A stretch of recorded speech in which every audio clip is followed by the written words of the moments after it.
My name is Eli Warren. I'm a full-blooded mechanic born and raised under the sun-scorched skies of Texas.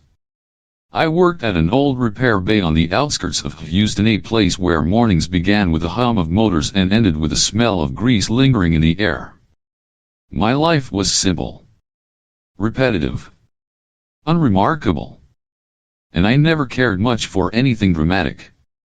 There were three things I always stayed away from: complicated relationships, bureaucratic nonsense, and family birthday parties, especially the ones where grandma would squint at me like I was a wild horse that refused to be tamed and ask, "When you gonna get married, Eli?"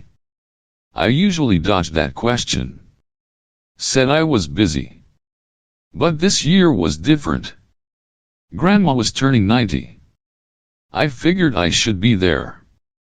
The plan was straightforward: book a local space shuttle, eat some instant noodles mid-flight, catch a nap, and land in California just in time to slice the cake.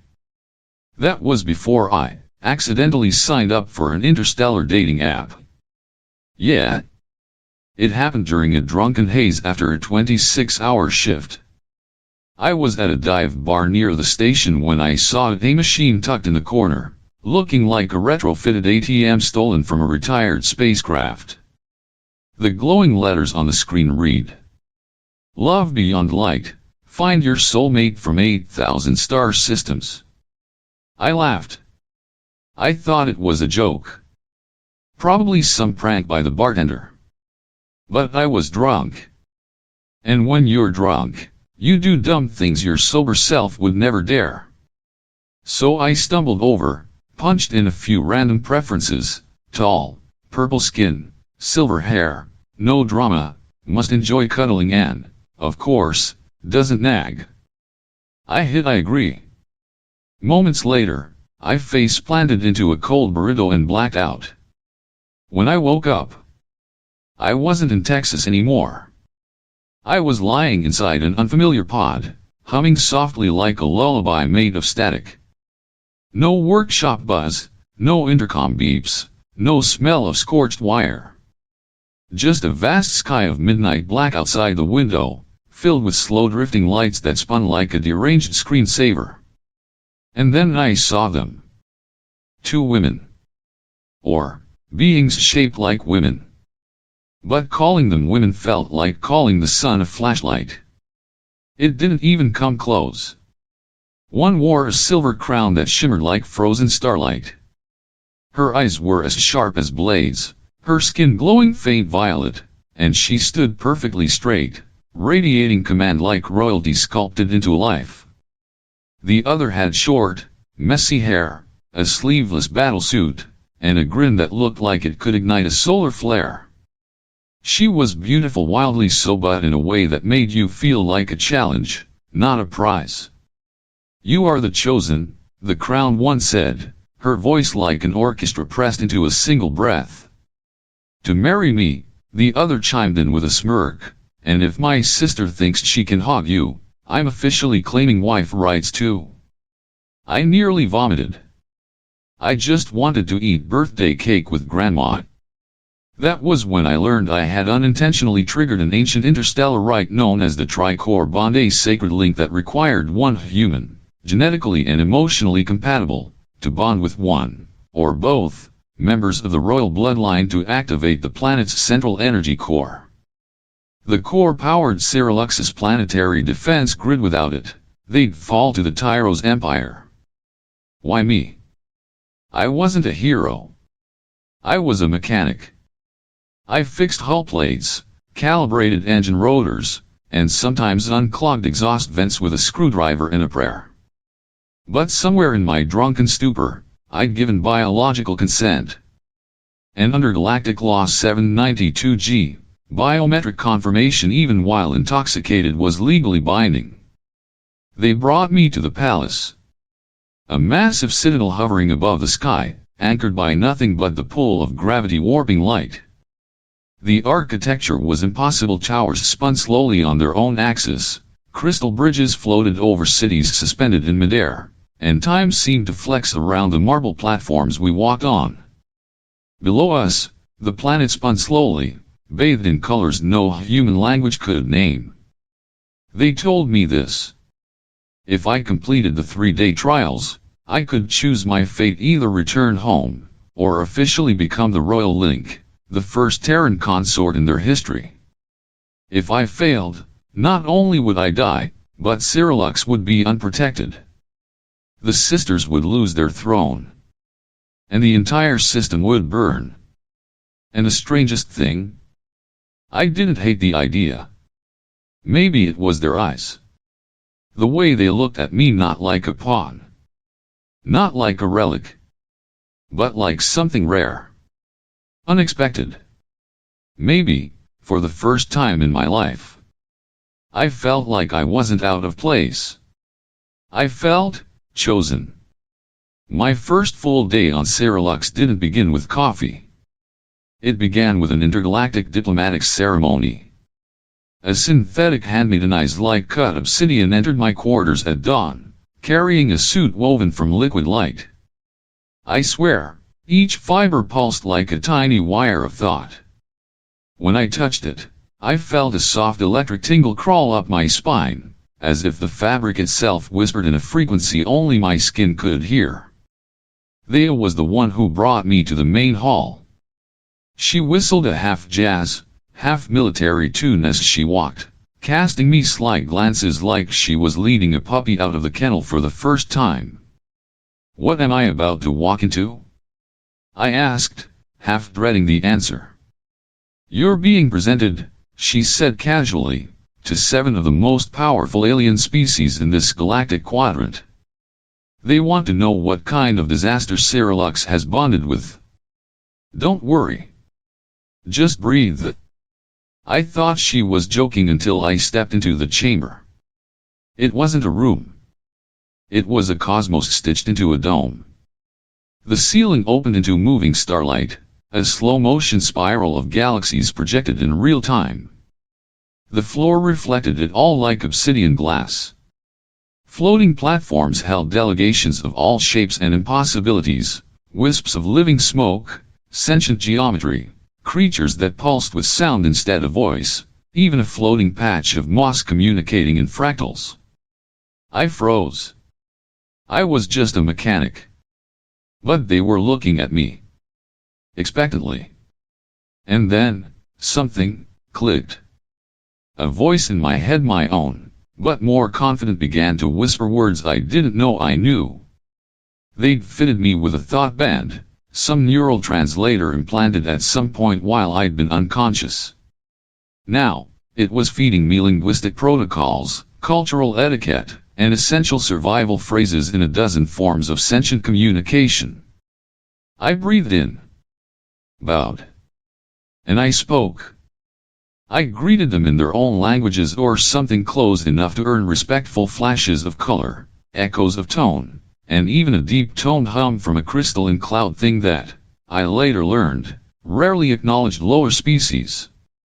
I introduced myself, Eli Warren of Earth.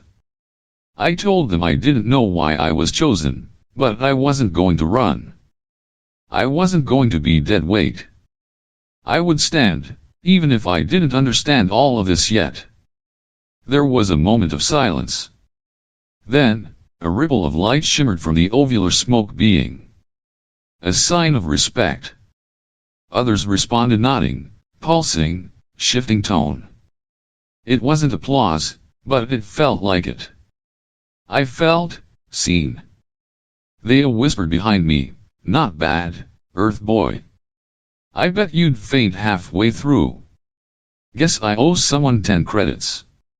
Her grin was softer now, less teasing, more impressed. Aurea stood still, her face unreadable, but her nod was clear. "An acceptable beginning," she said. But I saw her hands tighten, fists hidden beneath her sleeves. Was it nerves? Or something else? Before I could ask, Thea clapped her hands and said, "Well, now that the boring part's over, let's see if you can handle something real." I blinked. "What do you mean real?" "Skirift," she replied, already turning. "Airborne race. Ancient course. No autopilot. If you lose, you owe me a favor. If I lose, I'll think of something. She tossed me a flight suit and winked. Try not to die. Before I knew it, I was strapped into a V-shaped racer, no steering wheel, no control panel, just a living interface that responded to thought. The moment I thought go, the ship launched like a bullet through a storm. We soared past ice pillars floating mid-air, weaved through rings of light and gravity distortions, ducked beneath gas vines hanging in the upper atmosphere. At one point, the entire sky fractured into a rain of shimmering particles, and my ship schemed the edge of something that looked like a quantum lightning storm. I had no idea how I was flying. But I wasn't piloting. I was becoming the ship. And the ship, it understood me. I thought I was going to puke out my entire insides. Honestly, I expected to lose consciousness halfway through and get scraped off the cockpit floor by a robotic claw arm, tossed into a medpod like a broken part. But instead, something strange happened. No nausea. No panic. Just a strange, sweeping lightness in my chest, like I'd suddenly become a thread of wind. Nothing on Earth had prepared me for this. For skimming through airborne pillars of ice, frozen columns of rotating crystal that spun lazily in zero-grav winds, drifting like shards of time itself. For flying through tunnels made of magnetic light, dodging spirals of gravitational pull that curved the space around me like stretched rubber. For slipping between floating reefs of gas-borne life forms that blinked in colors only the soul could see. I wasn't flying with my hands. I was flying with my mind. Or maybe something deeper than that. The ship responded to my instincts like it had been waiting for me all along. No joystick, no panels, just thought and feeling. I'd imagine a turn, and it would swoop. I'd feel a shift in the wind, and it would rise. When I whispered left in my head, it dove around a burning pillar like we were dancing. I didn't feel like I was controlling the ship. I felt like I was becoming it. Thea's voice crackled through the comms, half laughing, half roaring, "Nice, Earth boy. Not everyone survives a triple spin drift." There was raw excitement in her voice, unfiltered glee.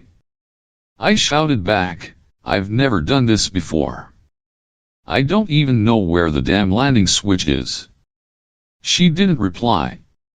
But I could feel her grin from miles away. We kept racing. Sometimes she led, sometimes I did. We chased each other through aerial ruins, slalomed between high-atmosphere lightning orbs, and plunged through a tunnel of clouds so dense I thought for sure we'd get electrocuted by the ion pressure. Instead, I emerged alive, breathless, laughing. And so did she, right beside me. Eventually, we landed on a floating cliff, an ancient rock platform drifting over the shimmering core sea. Below us, the crystalline bay stretched like a frozen galaxy, its glowing surface pulsing with light from the heart of Cyralux. We didn't speak. Not at first. We just sat, letting our hearts slow down, listening to the hum of wind as it passed over the cliff's edge. My hands still trembled from the ride. I'd never been that close to death, or that close to something that felt right. Then Thea broke the silence. Her voice had changed. No longer teasing. No longer playful. Just honest. Still her butt stripped down. "You know," she said, not looking at me. Her gaze stayed on the horizon where the gas towers shimmered like candles in the sky. "I used to think humans were weak. Soft. Fragile little things that snap under pressure." She paused. Then she looked at me. "But you're making me rethink that." I didn't say anything. Because I knew those weren't just words. That wasn't just a compliment. It was the beginning of something else. something dangerous and beautiful. We stayed there, side by side, sitting on a rock that floated over a sea of light, saying nothing more, just breathing the same air, letting the silence between us carry the weight of everything unspoken. And I realized something in that moment. I had crossed a line, not just in her eyes, but in my own. I thought I'd gotten used to the madness of Cyralux, a planet orbiting a living light core, with suns powered by emotion and data towers built from crystallized sound. I thought I'd seen everything after the sky race and those impossible stares that carved meanings into my spine. But then, I heard the words, the Tri-Core Trial. And everything changed. I returned to the Grand Hall at sunrise, my body still aching from yesterday's race and my head spinning with dreams I couldn't remember. The council was already waiting. Aurea sat atop her elevated throne, serene, composed, carved from silence and silver. They stood behind, arms folded, jaw clenched. Between them was a floating construct, a swirling metallic spiral, pulsing like a living heart. Eli Warren, the council's elder, intoned, voice crackling with age and authority. As requested by Commander Varric, and in accordance with ancient law still in effect, you are hereby summoned to undertake the Tri-Core Trial. It is the final right to determine the rightful conduit of Cyralux's planetary shield. It requires 3 simultaneous conditions: biological compatibility, emotional consent, and the will to overcome instinct. I swallowed hard. All 3 sounded like perfect ways to die. Thea stepped forward, her eyes locked on mine for a long, unreadable second before she nodded. I'll accompany you, she said, voice calm but her fists told a different story. She was worried. Aurea moved to my other side, not touching me, but close enough for her energy to stir the air between us. So will I, she said, without meeting my eyes. Because this is the only way. And then, the trial began. The first stage, perfect resonance. They sealed me inside a chamber of void, lightless, soundless, a collapsing space that felt like a dream trying to strangle itself. There, I had to sync with both princesses emotionally while they synchronized with me. If even one heartbeat faltered, the trial would fail. I couldn't fake it. Every memory I'd buried clawed its way to the surface: my father's death, the day I fixed my mother's bicycle with trembling hands, the first time someone I loved walked away without looking back. I could feel them watching, feeling each ghost inside me. They flinched, I knew, when she saw the loneliness stitched into the years I never talked about. Aurea hesitated when she felt the dream I'd once had, to leave Earth and sail the stars, not for glory, but because I never quite belonged anywhere else. The second stage, the reverse choice. I wasn't the one who got to choose them. They had to choose me. Separately. Honestly. Not out of duty. Not out of obligation or prophecy. But of their own free will. They were taken to separate chambers while I waited in silence that stretched into centuries. I couldn't hear their decision. I wasn't allowed to influence it. And yet, when the doors finally opened, they returned. Together. Neither said a word. But both stood beside me, and each offered a hand. No oath. No decree. Just choice. The final stage, transcending instinct. They led me to the old corridor deep beneath Cyralux's surface, a relic from before language. Each step down the hallway triggered illusions designed to make me react like any human would: flee, lash out, break down. I wasn't allowed to do any of those things. I had to keep walking as if I believed. As if I trusted. As if fear couldn't touch me. I saw Grandma screaming my name from a fire I couldn't reach.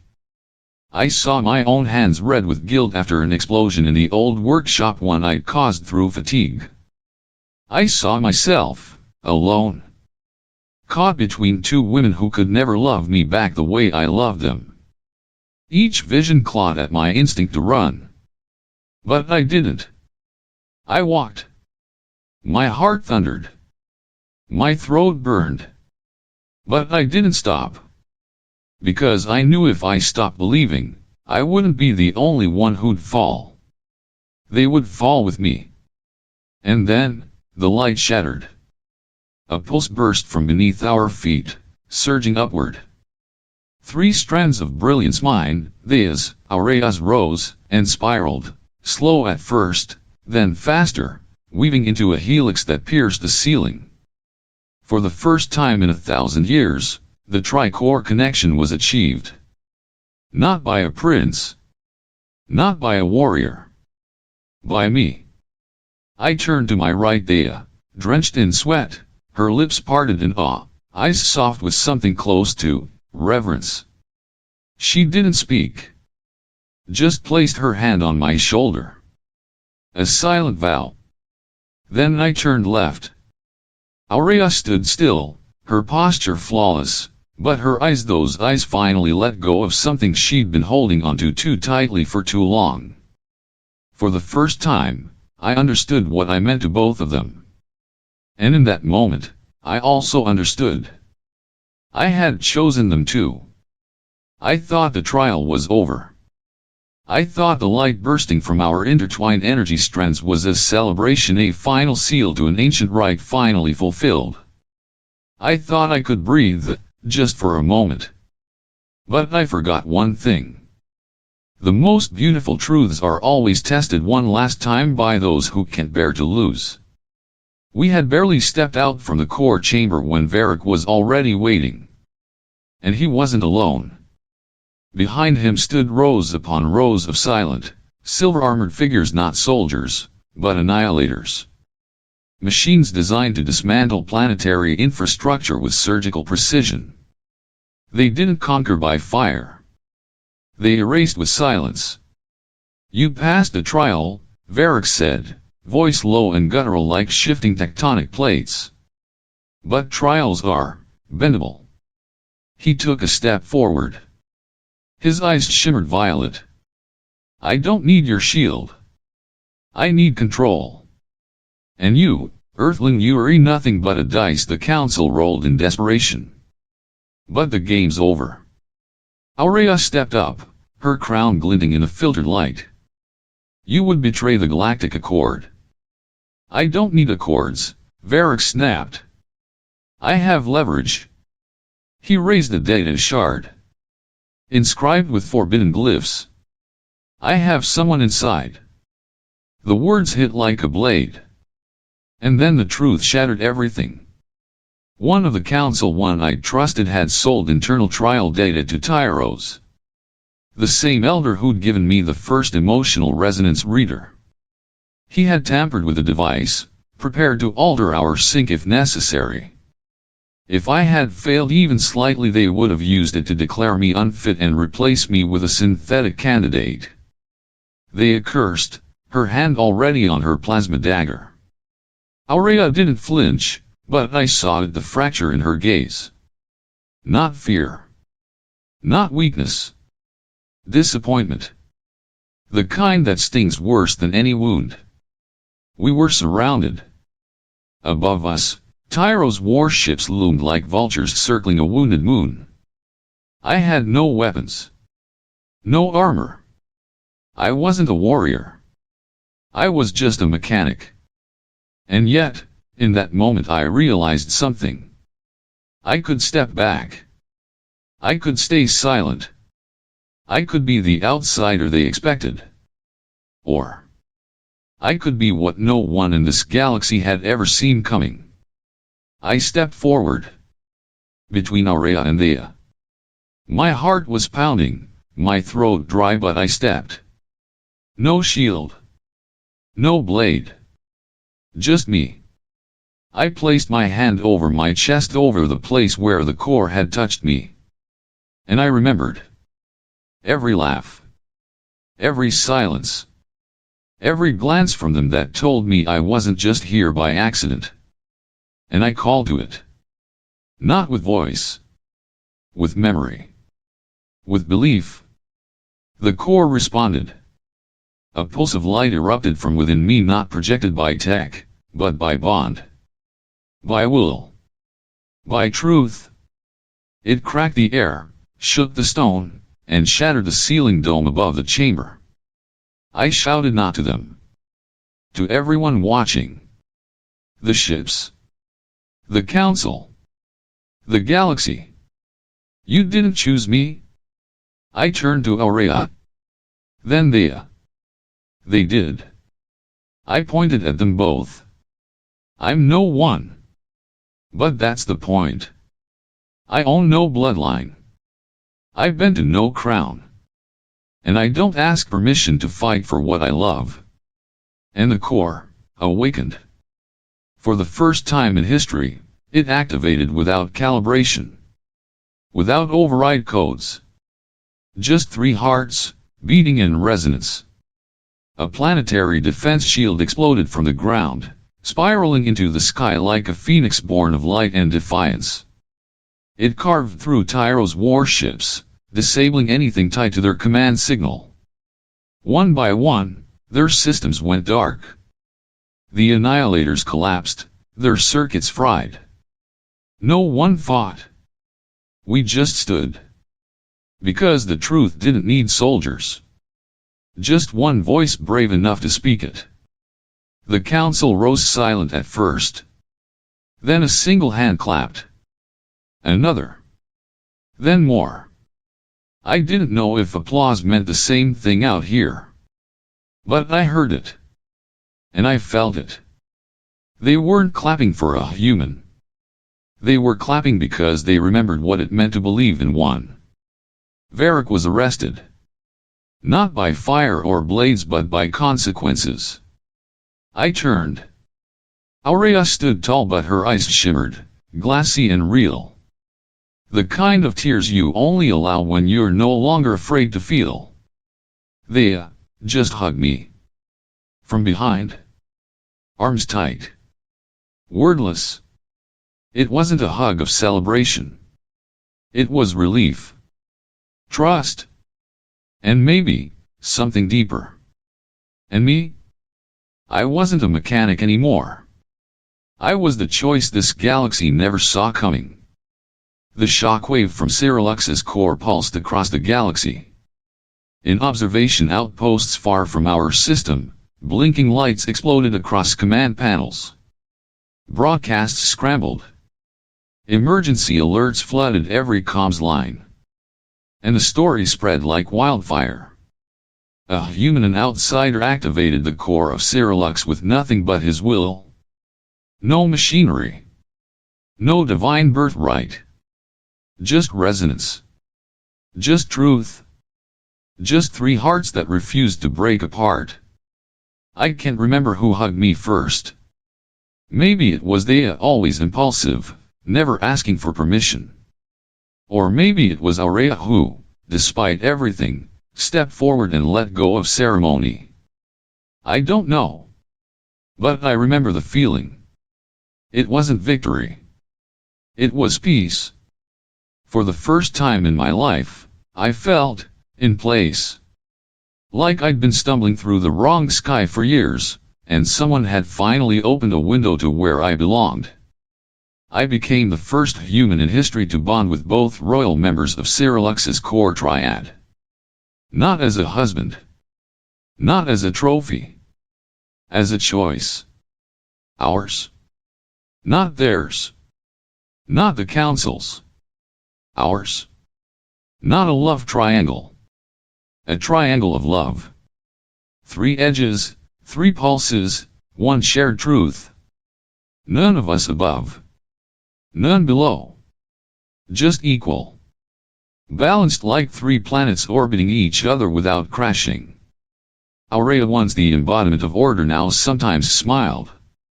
Just for me. When no one was looking. And they, who once mocked every rule, now try to follow the ones I made up just to tease her. Like the time I taught them how to make toast. Yes, toast. Cyralux had no fire-based cooking. So I built a crude toaster from scraps and old repulsor coils. Aureon nearly called the royal fire suppression system. They had touched the burner and screamed, "You Earthlings used this on purpose." They both laughed for 5 minutes. And I realized I'd brought something here no ship ever could. Something warm. Something messy. Something real. They gave me a lab. Not to play politics, but to tinker. To fix. I made gadgets. Built tools. And yes, tested Earth recipes in low gravity. I taught them to write their names in butter on a frying pan. They taught me to hear music through my skin. We didn't share blood. We shared mornings.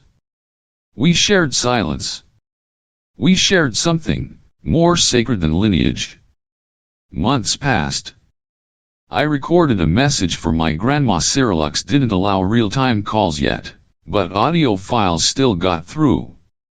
I said, "Hey, Grandma. I got married. 2 wives." "Yeah, I know. But don't worry, they know each other." And they agreed. The wedding cake was a floating moon over a volcano lake. And Grandma? I'm okay. More than okay. For the first time in my life. I don't feel out of place anymore. Weeks later, I got a reply. It was a photo. Grandma holding a cardboard sign that said, "Good. Bring whiskey next time. And a grilled sandwich. I want to see how aliens handle real fire." I laughed. A long, loud, breathless laugh. I think the whole Corps heard it. And I knew, truly knew. I wasn't just a survivor. I wasn't just a participant. I wasn't even a legend. I was human. And that was enough. Sometimes, the galaxy doesn't need its strongest. It needs the one who dares to love. Without knowing if that love will be returned.